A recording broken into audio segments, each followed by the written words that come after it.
Hello ladies and gentlemen, I'm Gary Raymond and I've just retired recently as Chief Inspector with the New South Wales Police. As a police officer I worked on general duties, I was in the rescue squad and I was in detectives, a terrorism risk assessor and many more positions.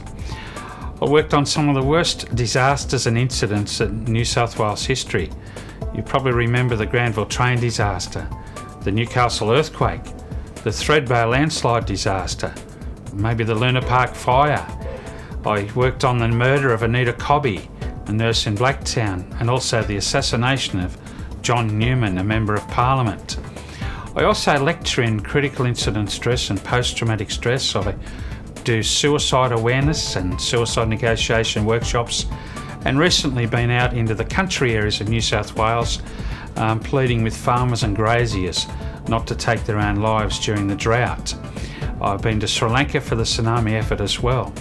So you see, I bring a lot of experience to you in the security, safety and emergency management arenas, and that's why I feel really strongly as a Christian bloke to run with Fred Nile, with Brian Waters and many others on the upper house ticket for the Legislative Council of New South Wales.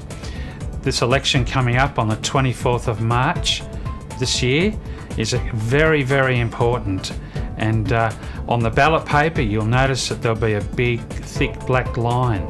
Vote 1 please, Christian Democratic Party number 1 above that line, because we can't afford not to have a Christian influence in Parliament.